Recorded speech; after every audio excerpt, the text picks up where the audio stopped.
இயேசு உங்களை நேசிக்கிறார். இந்த நாள் வேதாகம தியானத்திற்கு உங்களை அன்புடன் அழைக்கிறேன்.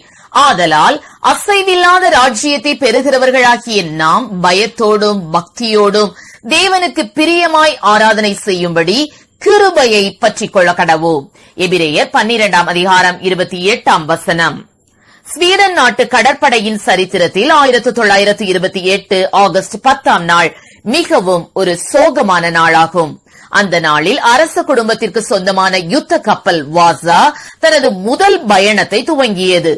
மிகுந்த தொழில்நுட்பத்தை பயன்படுத்தி உருவாக்கப்பட்ட அக்கப்பலை கட்டி முடிக்க 2 ஆண்டுகள் ஆகியிருந்தது.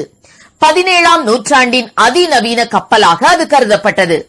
பெருமளவுக்கு பணம் செலவழித்து அது அலங்காரம் செய்யப்பட்டது. 69 மீட்டர் நீளம், 50 மீட்டர் உயரம் மற்றும் 1200 டன் நிறை கொண்ட அக்கப்பலில் 64 பீரங்கிகள் இருந்தன.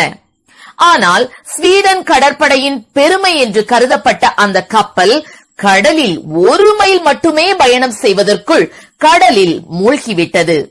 அவ்வாறு அது மூழ்கி போக முக்கிய காரணம், முதலில் அது ஒரு சிறு கப்பலாகத்தான் உருவாக்கப்பட ஆரம்பித்து இறுதியில் பெரிய கப்பலாக மாறிப்போனது.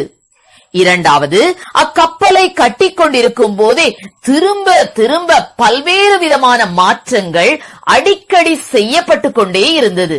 இறுதியாக அக்கப்பல் பயணத்தை தொடங்கிய போது அளவுக்கு அதிகமான பாரம் அக்கப்பலை பயணம் செய்ய தகுதியற்றதாக ஆக்கிவிட்டது.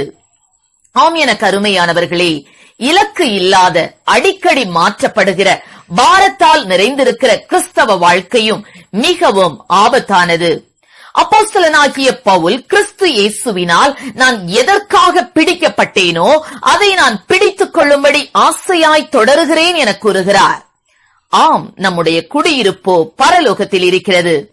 எனவே நித்திய ஜீவனை இலக்காக கொண்டு ஓட வேண்டும். இரண்டாவதாக, தீமோத்தேயுவில் வாசிக்கிறது போல கற்று நிச்சயித்துக் கொண்ட உபதேசத்தில் நிலைத்திருக்க வேண்டும். கற்ற சத்தியத்தையும் நாட்டப்பட்ட சபையையும் மாற்றிக்கொண்டே இருப்பவர்கள் இறுதியில் தங்களுடைய குறைகளை அறிக்கையிடுவதற்கு பதில் குற்றம் கண்டுபிடிப்பவர்களாக மாறி சத்தியத்தில் நிலைத்திருக்க முடியாமல் அவர்கள் பின்மாற்றமான நிலைமைக்கு கடந்து போய் அவர்களுடைய ஆவிக்குரிய ஜீவியம் மூழ்கடிக்கப்பட்டு விடுகிறது. அப்பிரியமானவர்களே, வஞ்சனையான உபதேசங்களுக்கும் செழிப்பின் உபதேசங்களுக்கும் சாய்ந்து போகிற காலம் வந்துவிட்டது. தவறு செய்யும் போது கண்டனம் பண்ணி கடிந்து கொண்டு புத்தி சொல்லுகிற சபையையும் போதகர்களையும் ஜனங்கள் விரும்புவது இல்லை. 2 தீமோத்தேயு 4 அதிகாரம் 3 மற்றும் 4 சொல்லப்பட்டது போல ஆரோக்கியமான உபதேசத்தை பொறுக்க மனதில்லாமல் செவித்தின உள்ளவர்களாகி தங்கள் சுய இச்சைகளுக்கேற்ற போதகர்களை தங்களுக்கு திரளாக சேர்த்துக் கொண்டு சத்தியத்திற்கு செவியை விலக்கி கட்டுக்கதைகளுக்கு சாய்ந்து போகும் காலம் வந்துவிட்டது. நாமோ ஆரோக்கியமான வசனங்களின் சட்டத்தை கை கொண்டிருப்போம். மூன்றாவதாக, இவ்வுலகில் நம்மை சூழ்ந்து கொண்டிருக்கும் பாரமான யாவற்றையும் நம்மை சுற்றி நெருங்கி நிற்கிற பாவத்தையும் தள்ளிவிட்டு விசுவாசத்தை துவக்குகிறவரும் முடிக்கிறவருமாயிருக்கிற இயேசுவை நோக்கி நமக்கு நியமித்திருக்கிற ஓட்டத்தில் பொறுமையோடே ஓடக்கடவோம் என்பதற்கேற்ப எத்தனை பாரங்கள் கவலைகள் நம்மை நெருக்கினாலும் நமது வாஞ்சை இயேசுவாக பரலோகமாக இருக்கட்டும். பெருமளவில் பணம் செலவழித்து அலங்கரிக்கப்பட்ட வாசா கப்பலை போல புறம்பே பரிசுத்தமான கிறிஸ்தவனைப் போல வேஷம் போட்டு உள்ளத்தில் பாவ பாரத்தால் தாக்கப்பட்டு பாதிக்கப்பட்டவர்களாக இருந்தால் எல்லாம் வீண். எனவே தேவனுக்கு முன்பாக பாவத்தை அறிக்கையிட்டு பரிசுத்த ஆவியின் வல்லமையை பெற்றுக் கொள்ளும் போது நம் விசுவாச கப்பல் மூழ்கி போகாது. ஆம், நம் ஆவிக்குரிய பயணம் வெற்றியாய் முடிய தேவ கிருபையை சார்ந்து கொள்வோம். கர்த்தர் தாமே நம்மை ஆசீர்வதிப்பாராக. ஆமென். ஜெபம்.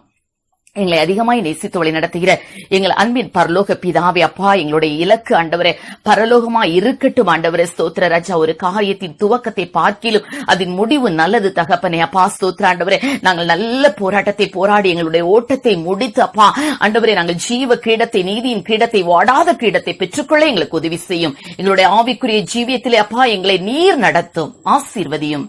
இயேசுவின் நாமத்திலே ஜெபிக்கிறோம் நல்ல பிதாவே.